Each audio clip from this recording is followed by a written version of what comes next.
Dragi naši prijatelji i pratitelji, veliki pozdrav od mene, Srđana Lovina iz Novog Sada.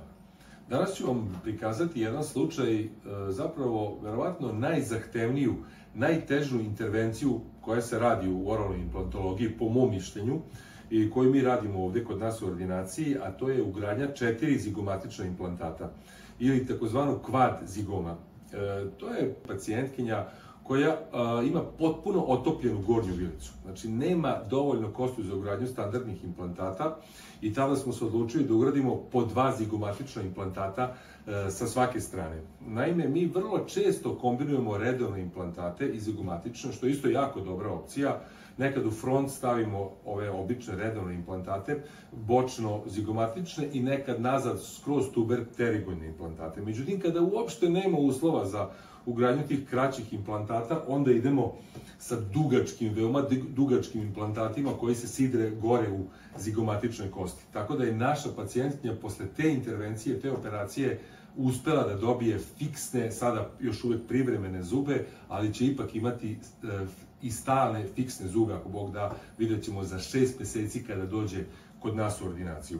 Zašto je ta operacija zahtevna, znači teška? Pa zato što imamo okolne anatomske strukture na koje jako moramo da pazimo da ih ne povredimo, a da pri tom izuzetno stegnemo te dugačke zigomatične implantate i odmah, znači, pravimo i fiksne zube.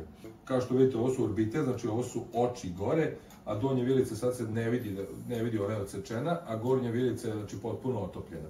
Znači, 2 implantata sa desne strane i 2 implantata sa leve strane.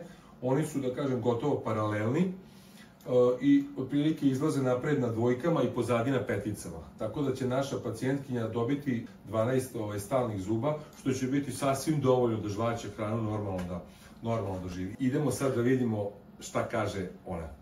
Imamo zube postavljene odmah gore preko zigomatičnih implantata i dole preko redovnih implantata. To su fiksni zubi, znači gospođa može normalno da funkcioniše, normalno da jede hranu, privremeni, znači još malo da pripazi, ali posle kad budu bili stalni zubi, to će biti još tanje i još bolje. Pa strah je bio veći od same intervencije, da budem iskrena. Intervencija je bila, mogu reći, skoro bezbolna. Sve je prošlo kako treba da prođe, zadovoljna sam i to je to.